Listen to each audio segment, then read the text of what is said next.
Hey friends, happy Sunday and happy Easter. Welcome back to another week of What's for Dinner. If you're new here, hello and welcome. I am Taylor and I share these What's for Dinner videos every Sunday to motivate y'all to cook more for your family and to hopefully give you some new meal ideas. I've got some good dinners coming up in this video. So as always, any links that I mention will be in the description box down below. Let's go ahead and get into it. Friday night we had a family favorite and it's pretty quick and easy to put together. That is shrimp and grits. We love this so much and I've shared it multiple times here on my channel, so I didn't feel like filming me and make it again, but I will have a video linked down below where I've made it before, as well as a link to the recipe that I use. Saturday was my husband Andy's birthday and he requested some steak and scallops for his birthday dinner, and I wanted something a little bit different than just steak, so I decided to make steak bites instead of steak. So here I have some top sirloin that I had in the freezer from Good Chop. My Good Chop link is always down below if you're interested in that, but this is not sponsored. I do have an affiliate link though where you can save some money and I get some money off of that. So that's always there if you are interested. No pressure to buy it, but I really do like a lot of their meat, including the steak. The steak was really good, and like their fillets and ribeyes are really good too. I just took this top sirloin and I cut it into like 1-inch cubes, and then I added in some olive oil, some Worcestershire sauce, some soy sauce, some Italian seasoning, some paprika, some salt and pepper, some minced garlic, and some lemon juice, and then I just stirred that around, coated everything really well, and stuck that in the fridge for a couple of hours. To go with our steak and scallops, I made some Tik Tok Feta Pasta. We love this. It's so creamy, and if you like feta, I think you'll like this. You gotta like feta and you gotta like tomatoes to really like this, and we absolutely love feta. So I start off with some like grape tomatoes in a casserole dish, coat them with some olive oil, I season them up. I never do this exactly the same way. This time I added in some Italian seasoning, some cracked red pepper, some salt, and some garlic powder, and then a bunch of minced garlic as well. And then to the center of my dish, I'm going to add in some feta cheese. I like to use the sun-dried tomato basil feta. It's super good, but I also had some like feta crumbles I wanted to use up, so I added that in there as well. And then I drizzled that with some olive oil too. And then this goes in the oven. I can't remember, it's either 400 or 425. I think it's 400 for 45 minutes. I will leave like some links down below for this. It's all over the place. Everybody makes it and it's so good. And then while that's in the oven, I always cook up some pasta and reserve about a cup of the pasta water. But this night I actually forgot to reserve some pasta water, but you definitely want to do that because it helps kind of like thin out the sauce. So once it comes out of the oven, you just like stir everything together, kind of mash up your tomatoes, and you get this nice creamy sauce. And then you can add your pasta to that, just like one 16-ounce box of pasta, and then that pasta water to kind of thin it out. And yeah, it's super delicious. When it came time to cook the steak, I heated my really big cast iron pan over medium heat, and once it was hot, I added in a little bit of olive oil, and then I got my steak into my pan in a nice even layer. I didn't want anything like stacked on top of each other because I wanted everything to get a really good sear. And you're not just going to want to like dump this into the pan because there's going to be like some extra liquid from your marinade, and if you dump all that into your pan, you're not going to get a good sear on your meat. So you're going to want to use tongs or something to just place them into the pan. And then once I get them all in there, I just let these cook for a good like 4 minutes, probably 4 to 5 minutes on that one side without like flipping them over or anything, so they could get that really good sear. And then I just kind of flipped everything over and made sure they were cooked how I wanted. It didn't take too long at all to cook these because they got most of the way cooked through just by cooking them on that one side because they are such small pieces of steak. So once the steak was done, I removed it off from the pan, and then the recipe that I kind of loosely followed said to add in some garlic butter to your pan, and that recipe like actually had a way for you to make your own garlic butter. I just used the Chef Shammy's garlic butter that I get at Sam's Club. So I added a bunch of that in my pan and just like scraped up any bits from the bottom of the pan and let that butter like melt all the way. And then when it was completely melted, I dumped my steak back in and just like let it simmer in that butter for just a few minutes until we were ready to eat. And here are our plates. We've got our steak and our scallops and our feta pasta. I did not show me making these scallops because I have shared me making scallops like pretty recently. The kids each tried a scallop. Well, actually, I think Elijah wouldn't try his. I gave them each one to try, but he would not try his. Lily did try hers and she really liked it. But these were scallops from Aldi, and honestly, the ones that I've gotten at Good Chop are way better than the ones from Aldi, just because of like the flavor and everything is fine. But when you buy jumbo scallops, you expect them to all be jumbo, but some were like really small, like almost like bay scallops in the Aldi ones. And when I order them from Good Chop, I always get like massive like jumbo scallops, like every single one in the bag, and it's nearly the same price for the ones from Good Chop as they are at like Aldi, so I'd rather just buy them from there. But this dinner was so delicious. Those steak bites, highly recommend making them. They were so tender and so good. And then Andy's favorite birthday cake is a funfetti cake, which I could not find any funfetti or rainbow chip cake mix or frosting. So I settled on this rainbow something cake, which wasn't as good as the rainbow chip. And then this was just some vanilla frosting that I added some sprinkles to. It wasn't as good, but that was the cake that we had for dessert. It is Sunday, and tonight for dinner we are having super simple homemade like copycat Arby's sandwiches. And I say homemade loosely because I'm using like all store-bought ingredients and nothing is actually homemade. I'm just like building sandwiches together myself instead of going to Arby's. So we've got some curly fries. I'm going to cook these up in the air fryer. I'm going to get those started first because assembling the sandwiches won't take too long. And then I bought some roast beef. I'm going to put that on this pan that I've lined with foil and wrap it up in the foil and stick it in the oven for like 10 to 15 minutes just to kind of heat up the roast beef. And then I read online that the Arby's, like on the beef and cheddar sandwich, they don't put Arby's sauce. It's red ranch, and I think the only sandwich that it's on is the beef and cheddar. And everybody said it's like a Catalina dressing. Arby's calls it a red ranch, and a couple people online recommended trying this Ken's Country French with orange blossom honey dressing. So we're going to give that a try on there. And then for our cheese, we are using Cheese Whiz because I have it on hand. You could, of course, make your own cheese sauce, but I already have this on hand because Andy uses it for like cheese toast at night for his like midnight snack. So we've already got it. We're going to use that.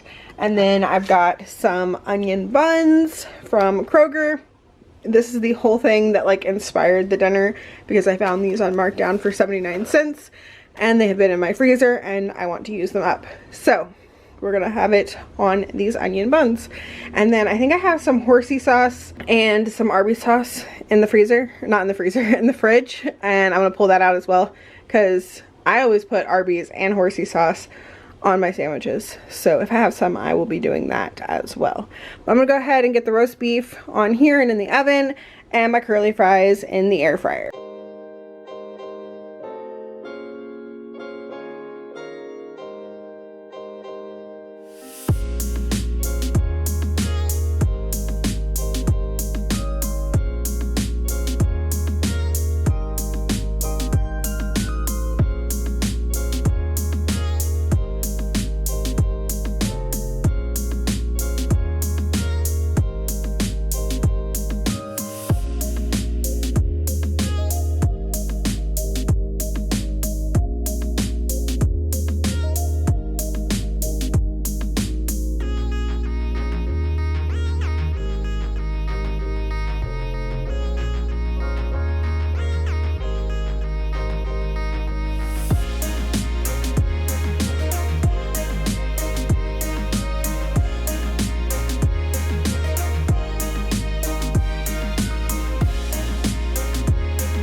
This sandwich was so good. It was probably the closest I've ever gotten to Arby's at home.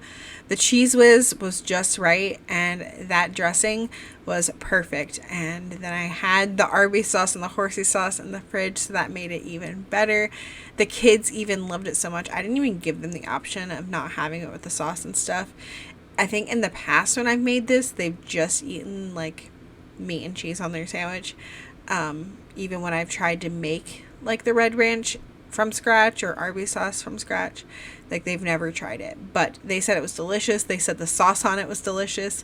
So this was definitely a win, and it was so easy to put together. Monday night, I made some sheet pan, pork chop, and potatoes. And I'm showing you the seasoning. This is the Barbecue 101 seasoning from Trader Joe's. And I read the ingredients before like making this, and that seasoning said it had salt in it. I tasted it. It tasted good. It didn't taste like super salty or anything, but it tasted good. And I screwed up this dinner by not adding like a bunch of extra salt, because y'all know potatoes need salt, and I should have known better. This meal needed so much more salt than it had. Like, honestly, it was kind of bland. Like, the potatoes and the pork chops were both just kind of bland. Like, I don't know if it needed just like a ton more of that seasoning. I saw somebody, I think it was on TikTok, use that seasoning for their potatoes, and that was literally all she put on her potatoes. So I thought it would be fine, but it was just, I don't know if I just didn't use enough or what. And I put a lot on there. I put that and some garlic powder and some olive oil on everything, and then it went in the oven on 425 and baked for 30 minutes. But it was just honestly pretty bland. So I don't think I would recommend this seasoning, or if it's just the lack of salt, I needed to add more salt, or if it just really is a bland seasoning and you need to use a lot of it. It has a lot of good stuff in it, and like, look, it looks so pretty. Like, it browned really nicely, but I don't know. I need to use it on something else, I guess. I don't know. But we had our pork chops and potatoes with some green beans and some applesauce. The applesauce saved those pork chops from being super bland. They weren't dry. They were just kind of bland. How many times have I said bland in this like 2-minute clip? I don't know. But I make this all the time with like a ranch seasoning packet and some Tony's Creole seasoning. That's like my go-to way to make the pork chops and potatoes, and I think I'm just going to stick with that. Tuesday night, I made a new recipe called creamy garlic spinach chicken thighs with gnocchi. So I started off by bringing some salted water to a boil to cook my gnocchi, and you just cook it according to the package directions, and then drain it and set it to the side. And then I started working on seasoning up my chicken. I've got some boneless, skinless chicken thighs here that I am seasoning up with some paprika and some salt and pepper.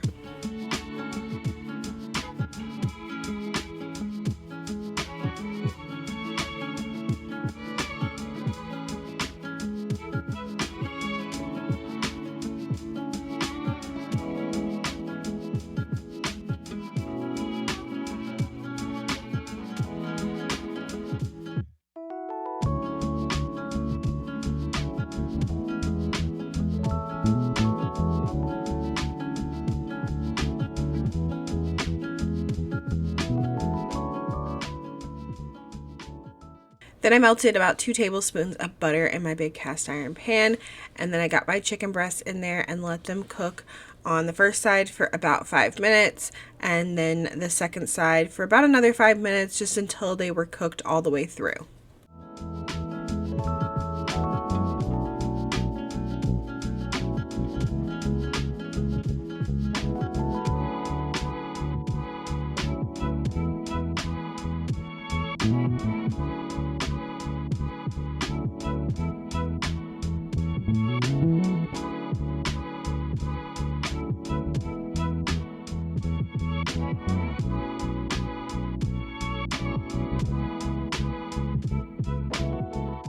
When the chicken was done, I removed it from the pan and set it to the side, and then I added in a little bit more butter and let that melt, and then I added in some chopped onion and let that cook for a couple of minutes till it started to get tender.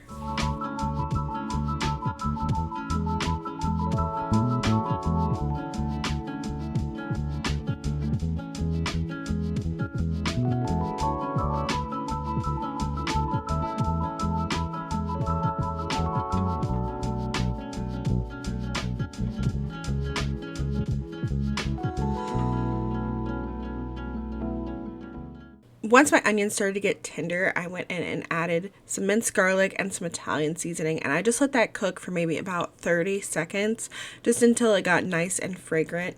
And then I added in some chicken broth, just kind of whisk that in, and I let that cook for about 2 minutes.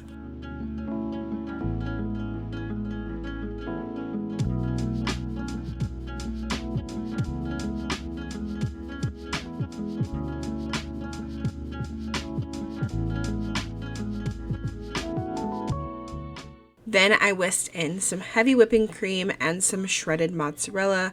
I just kind of slowly whisked that all in and let it cook till it started to like thicken up. It took about like 2 minutes.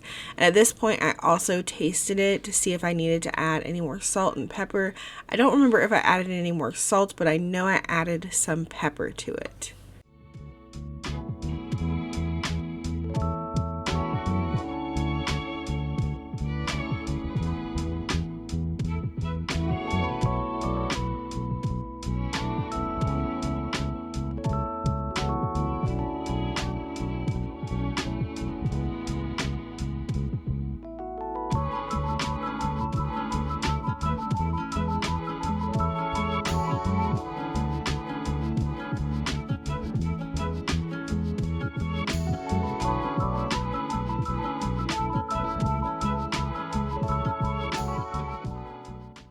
Then I added in a bunch of spinach. I didn't do as much as the recipe called for because I actually was almost out of spinach.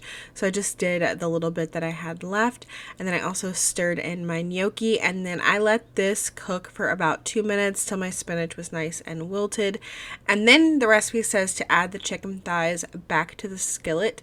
But I didn't want to do that because I didn't want to add them back in the way that they had it because they were just going to be whole, and I knew I needed to cut them up. So I just left the chicken on the side and sliced it up and served it on top of the gnocchi and spinach with a little bit of a drizzle of the sauce on top as well. So here is what that looked like. We've got the gnocchi and the spinach and stuff on the bottom, chicken with a little bit of the sauce on top, and then we also topped it with some shredded Parmesan cheese. And on mine, I did a little bit of crushed red pepper on top. This was delicious.